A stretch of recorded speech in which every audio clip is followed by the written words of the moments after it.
Hello and welcome all to the day 3 on the short-term course on gender studies.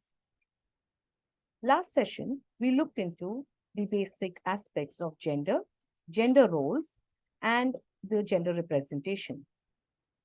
We looked into the various aspects of gender, and we are trying to look or take more care in identifying the roles or the socially constructed gender norms, and we are trying to look into further in this topic of gender sensitization. Once we are aware the role or the identity of gender, it's important that we don't stop there, but we continue to sensitize our society on the aspects of gender and make a very gender friendly society.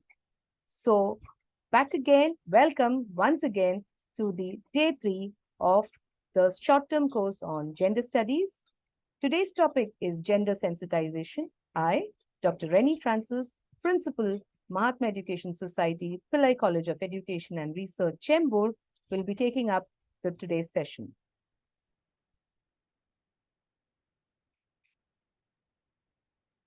In this session, we will be looking at the various objectives, understanding gender, the gender relation, understanding gender mainstreaming, obstacles to gender mainstreaming, the socially constructed obstacles, obstacles in making an organization gender friendly, and essential features to make organization gender friendly and sexual harassment.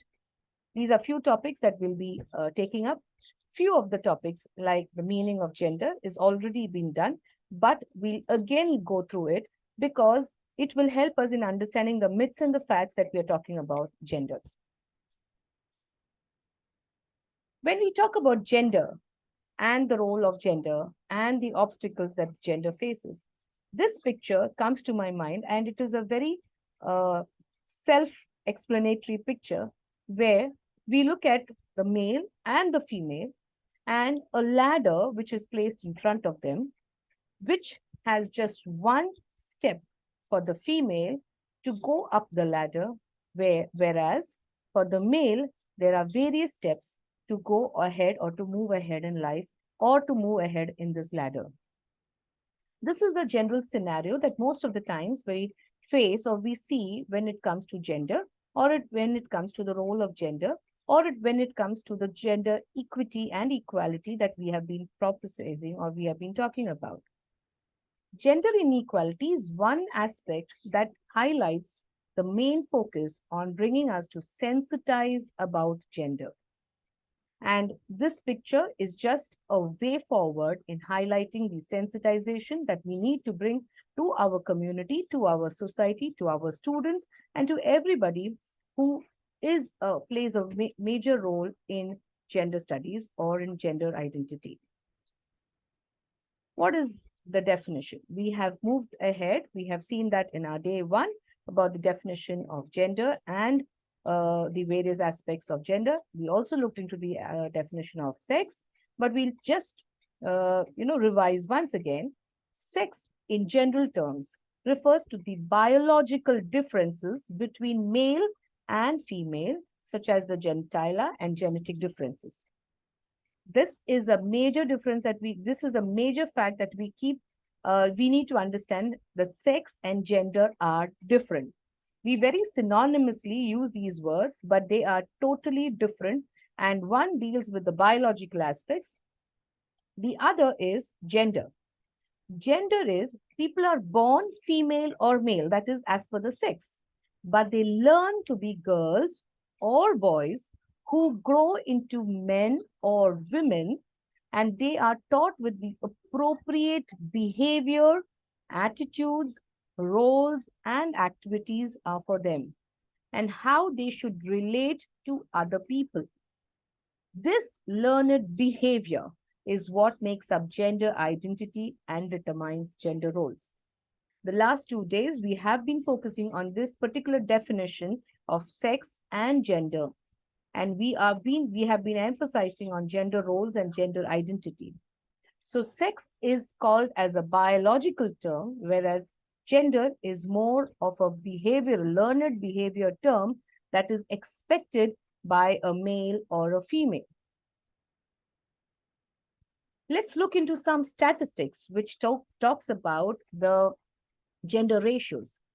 Women constitute to 46.2% of the total enrollment in higher education, but the female labor force participation rate is a mere 27%.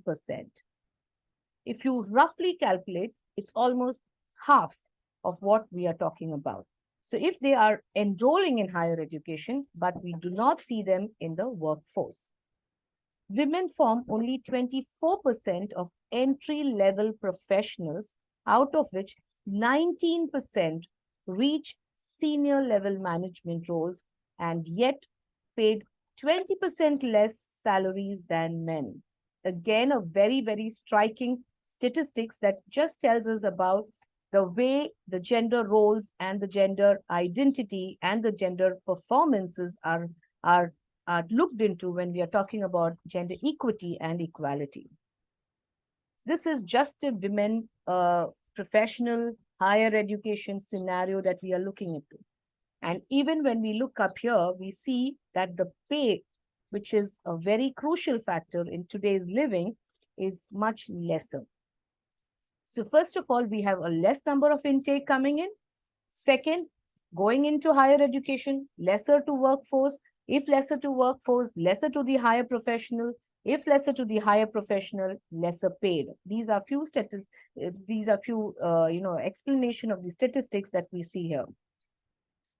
What is the reason for this? Why do we see this issue, or why is there a challenge? Let's look into the first myth that we see about gender. Sexual harassment is rare. That's a myth that we have been talking about. Look at this picture. Standing too close or trying to touch or feel. If we look at the reason why we have low rate of enrollment at different sectors, we can see that it is because of the fear of sexual harassment that we see around, whether it is while going to the workplace or while at the workplace, whether it is at school, whether it is in any form of education, formal or non-formal form of education, there is a fear of sexual harassment. And this fear is a myth, and people feel that no, it's because of this, we have to avoid it. Recent articles and recent studies published in the media shows about the various sexual harassment that women is subjected to at various point of time, at various scenarios. So that's one myth that we need to break and avoid accepting it as a fact. What is a fact? Sexual harassment is rampant, extremely widespread. It touches the life of 40 to 60% of working women and similar proportions of female students in colleges and universities. This fact is something that is there. Like I just mentioned, we have been having several media reports which talks about this kind of sexual harassment that happens. And this fear restricts people to go in for higher education, to go in for education and go in for the workplace. And that's why people feel that no, we do not want to be subjected to any kind of harassment. And that's why we see a lower number of women or girls in this arena. Myth 2. If you ignore sexual harassment, it will stop. This is a myth of not voicing your opinion or of not voicing your view. If you don't do it, it will stop. That is a myth. It doesn't stop. In fact, the fact states it will not. Because once you allow that person to do any kind of harassment, any kind of mistreatment, it continues thinking that it is fine or it is okay with you to go ahead with that. So generally, simple ignoring of sexual harassment will not stop it. Ignoring such behavior may be taken as a sign of encouragement or tacit consent. You are like simply agreeing to that. So it's not going to stop. Many reports that when we directly tell the harasser to stop, the harassment often, but or not always ends. So if you tell somebody to stop this, or if you say that you are going to take it up further, it doesn't stop there. It may result in some other factor. Ignoring such conduct may even be perceived as complicity, condoling, and encouragement of this act. So let's not take this that just by ignoring it or avoiding the situation or avoiding the person or avoiding the place, you will have to, it will put an end to it. It will never happen. It will keep continuing in one form or the other. So it's important that you need to raise your view, you need to raise your opposition, you need to stand for your own privacy rights, and that's when the whole aspect of gender equality and sexual harassment will stop. Third myth: women enjoy attention from the other sex, and when they cannot handle, they complain of sexual harassment. Just because a woman is known to dress up or to, look good, and she has her own way of dressing up or grooming, does not mean that she is trying to attract the opposite sex. It is not on that. And that's a myth, and we should not accept it. It is not that when you pass comments on somebody of the opposite gender, they are enjoying it. But when you start being a little bit, you try to go a step further, they avoid it. It is not like that. That's a myth. The fact is, display of power on the part of the perpetrator is the root cause of sexual harassment. The person who's trying to sexually harass you always tries to show that he or she is powerful or in a position of demanding things from you. And hence, that has to be very, very clearly identified and not taken as a fact that it just moves on and let it happen or let it go. Sexual harassment is a form of harassment which is unwanted and unacceptable to the victim. It is unwanted, it is unacceptable to anybody, and no person should be subjected to any kind of sexual harassment. And a survey which reveals the fact that 80% of sexual harassments are true. Only few are reported.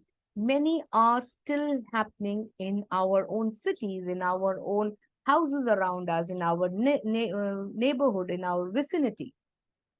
In fact, most of the cases of sexual harassment goes unreported. It's a very, very sad fact of life. To identify that you're being sexually exploited is one aspect. To identify the abuser is the second aspect. To identify the abuse is a third factor.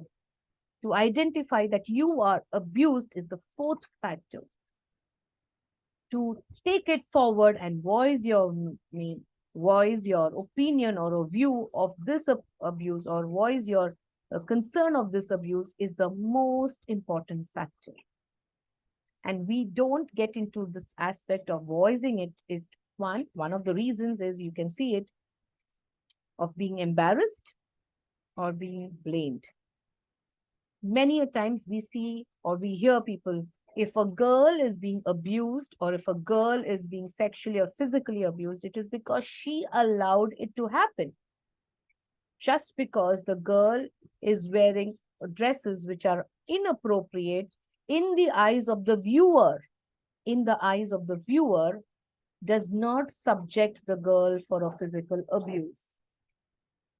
So it is very important to identify this particular aspect of abuse and take it forward and understand that women or females or any kind, or males, to be put under any kind of abuse or harassment is not the sole reason of the person who is being subjected to this cause.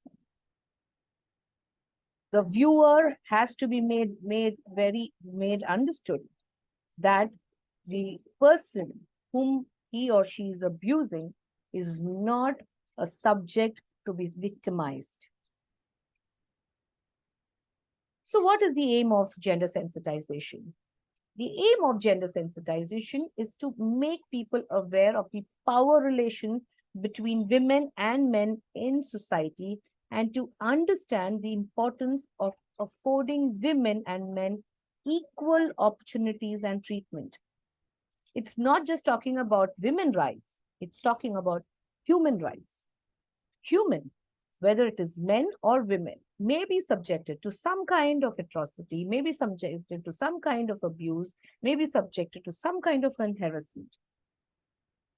As a human being, you have a role and a place in the society. And when we speak about gender sensitization, it is just to understand the role that a woman or a man has in the society, to be availing of equal opportunities and treatment, should be treated equally, irrespective of the gender that they are, irrespective of the sex that they belong to. So how do we mainstream gender? So when we talk about mainstreaming of gender, it is a strategy for making women as well as men. If you look at our entire conversation in this particular topic of gender studies, we are not just talking about women and women rights, but we are talking about human rights. We are here to propagate that men and women have an equal opportunity to, to be placed in the society. So here is a strategy where you're making the men and the women concerns of their concerns and experiences, and as an integral dimension, as a vital, very important dimension of the design, implementation, monitoring, and evaluation of policies, so that equality is generated and inequality is not perpetuated. The word mainstreaming, it means in the mainstream. There is a stream that follows, there is a system that follows, and in that stream, in that the passage, in the way forward, you are trying to bring both the men and the women to be at par and not have any kind of discrimination or not face any kind of challenges. And hence, the policies, these, and hence, I'm sorry, we just lost the connection. Yes.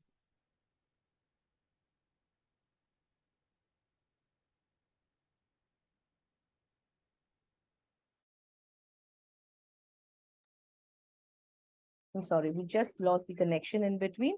I think we are, yeah, we are here. So here we are just trying to say that at any point of time, the men and the women have the same kind of a situation, have the same kind of a aspect, and we have to bring up with policies which will look into how these strategies give them equal opportunities and space in the society. Now, what are the challenges of gender mainstreaming of women? We will look into some challenges that women face when we talk about mainstreaming. When we talk about the mainstreaming of women challenges that people face, one among the most important challenges that we have is we need to understand that we are trying to bring the male and the female together. We are trying to bring about an equality for both the gender in the society. We are trying to bring about an equality, not in the number of the sex, that is number of males or female, but we are trying to bring in equity, that is giving equal position or the power or the opportunity for them in the society. And hence, when we speak about mainstreaming, we are trying to look into those aspects which are affected in the society, and we are trying to bring it forward and take it in such a way that they are able to voice their opinion, they are able to have a right of opportunity in this decision. So, but we still face some challenges. There will be hurdles when we are trying to do something, there will be challenges, but we need to now look into how we will overcome these challenges. So let's first look at what are the challenges. There are challenges such as the personal factors. Okay, so women may have a personal factor of not being feeling that they are equal to men or not finding an opportunity to be equal to men. The psychological glass ceiling, that you have a limit, Women are always subjected to indoors. You do not have an opportunity to step out, or you do not have an opportunity to move ahead. You do not have an opportunity. You are supposed to be tied down to the norms of the society. This is the glass ceiling. Social factors, the society suddenly becomes very, very impulsive about the decision that you take. Society is not ready to accept the changes that you want to see in the society. And there are structural factors. Now, looking at these aspects, let's look at what are the societal norms or the gender stereotype that we look in our society. We have been seeing this in the last 2 days. Yesterday's session also we focused on this particular aspect. But let's now look at it in a equilibrium that we are talking about, and then let's look at what are gender stereotypes. So there are certain men's perception and women's perception. So what does man feel about women? Okay. Women suited for feminine functions. They are only suited for to do certain allotted jobs such as cooking, taking care of the house, taking care of the children. They have suited functions or their suited tasks, and they are very good at it. Women, same pay, but do less work. They feel that women are not those hard work laborers. They do not work so hard. So they may be paid, but they do less work. This is the perception. Women find it difficult to cope up with police job. They find it difficult because it's more of manual labor. You have to run around, and they feel no, women cannot do that. Non-enthusiastic or career-minded. They are not very career-minded. They are very happy with the kind of job they are. They are very relaxed. They are very complacent. They feel that no, it's fine with me. I'm happy to do this. I do not want to aim further. Escort only female prisoners. They only move as an escort. They have no specific roles. Should not be involved in operations against militants, or should not be involved in tasks that has a lot of front play. You need to go face the enemy or do certain tasks. They cannot do it. And women police are gentle. I mean, they feel they are not very tough enough to fight this kind of a battle. What do women think about men? They feel it's all, again, it's not a fact. It's just a perception. The perception is what you think about. So what do women think about men? They feel that men can perform all the functions. They can do all the tasks. They are, they are omnipresent. They can do everything. They have equal work. They do equal amount of work. They are not given less work. They have no problems. They feel they have no issues. All the problems, all the challenges are only for women, whether it is children, whether it is house, or whether it is grocery shopping or everything. All the troubles are with women, not with men. They're committed and challenged. They feel that they're very committed because they have just one task to do. So they're very committed. They're focused. They want to do that to the best. They're challenged because they know that it is their survival. They cannot be relaxing. They have to be on the mark all the time. They can escort male prisoners also. They can handle everything very easily. They can do their things very easily. And they are as tough as men. So this kind of discrimination and inequality we also see in women are not discriminated, but women feel there is discrimination. They are given the same responsibility. They feel no, they are not given the same job. They need not integrate. They want to be in the main part. Women feel they should be in the main part. Superiors not selective in assigning roles. The women feel the superiors are very selective, picking up on the roles that they have to play or the jobs that they have to play. They should not be given duties on par with men. They underestimate. Women feel they're underestimated. They're feeling no, they will not be able to do. Women need special training. Men feel women need special training to be with par and with men. And women feel no, we don't need any special training. We are happy with the way the men are trained. We are able to do that thing because we are also charged up. We are also doing our task very well. So they don't think that they need any special kind of a training. So this kind of an mindset or an obstacle that you see, it's always making it difficult for anybody or for people in the organization to move ahead and take that fact that women and men can be treated equally. Because if you come with this myth that the women need extra training, women need simple jobs, women don't need manual labor, women need women don't need positions, women don't aim for something high. This is the mindset. If you carry, then there are a lot of obstacles to that, and we need to look into these obstacles. So what are these obstacles that any organization will have, and how these obstacles are difficult in making an organization more gender sensitive? First is, there is insufficient awareness of gender and other aspects of diversity among staff in organization. Gender issues are still not widely understood. It is taken as only women issues. It is it is one very sad fact that we are unable to take or nail down to the issues that we have. Again, I repeat here, we are not talking about women rights. We are talking about human rights. So there is some kind of a myth that we need to break, that it is not just women topics or women issues that we are talking about. Human beings across in the organization face issues. Even men face issues, maybe from other men with respect to the position or doing of work. So we have to talk about these gender aspects in the society, in the work front.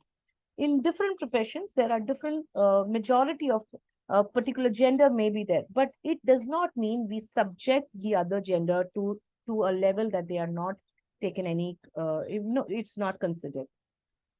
The second aspect, that one obstacle that we see, is the power relationship between men and women in an organization are unequal in many ways, not just in terms of gender, but in terms of the power that they hold.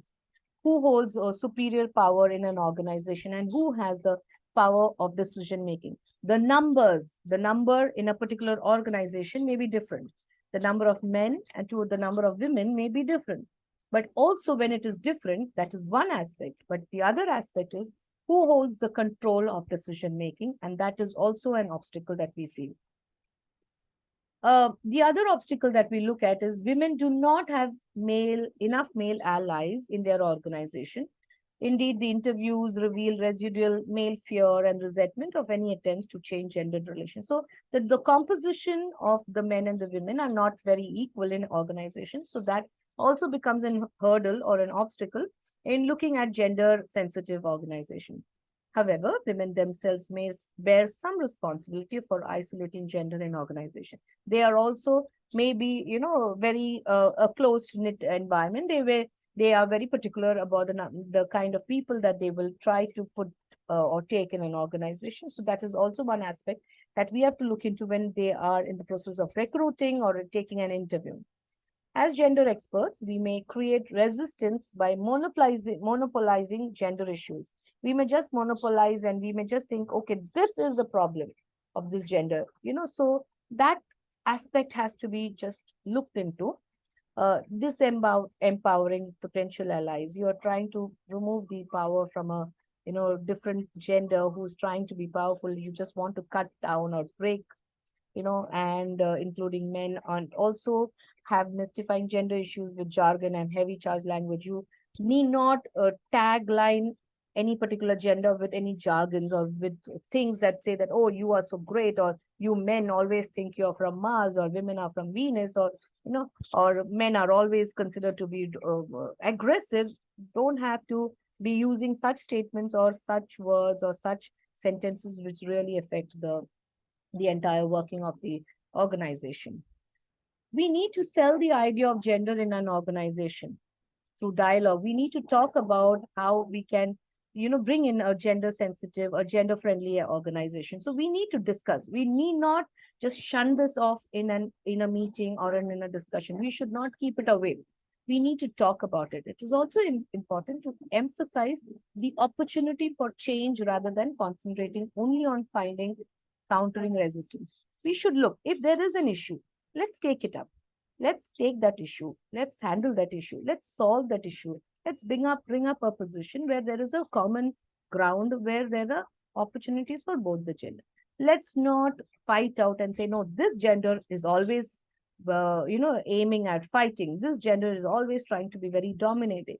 Let's not look out on those issues. Let's look out on a ground reality where we are talking to identify the skills, the attitudes, the attributes of a particular person, showcasing a gender not the gender. So we need to highlight the human potential, not the gender potential here. The human potential has to be augmented in this entire talk of where we are trying to bring in a gender sensitive organization.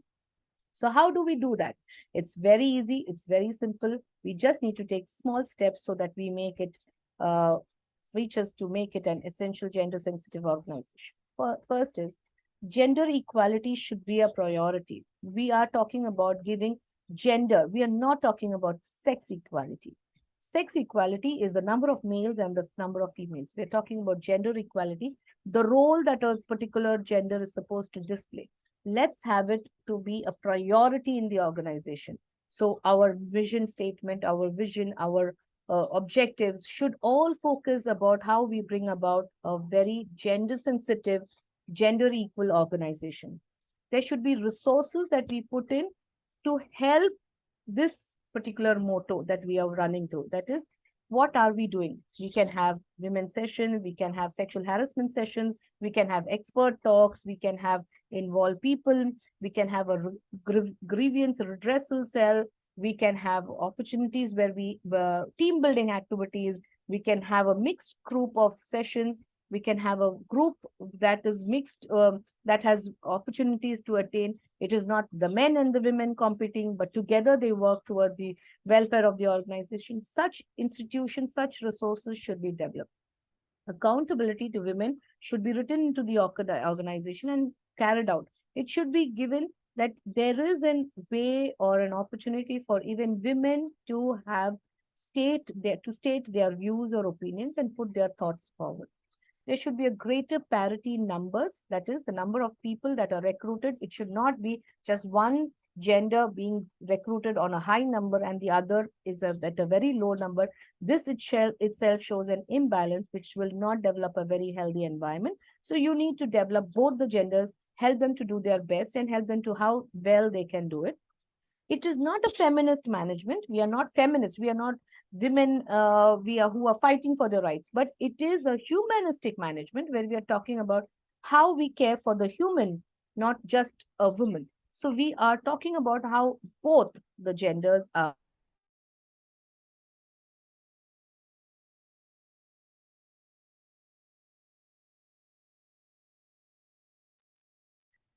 It also talks about it also talks about a situation where there is some degree of hierarchy which we can avoid and we can bring in small groups so that there's not a big level of difference that we have to face through, and keep it in rotational basis that everybody gets an opportunity to do and work by themselves.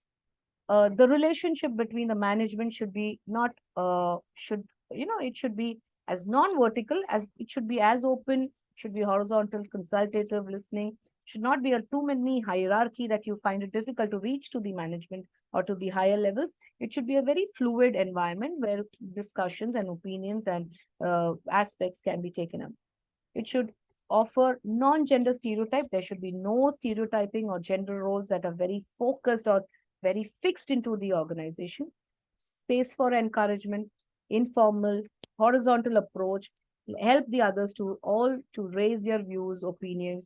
There should be a scope for different organizations, the culture, and they all coexist. They all come together. It should not be a fighting. It should be a healthy competition. There is no win-win. There is no you win-loss situation, but it is a win-win situation that we are looking up. Management should give equal voice for everybody to speak. Decision making should also be encouraged among women and all. So men and women have a common consent in the decision making, and they should be given a voice to raise their queries and or their opinions, and that should be also taken up, and it should not be just disregarded. there should be there should be at least one woman in. Everybody feels happy.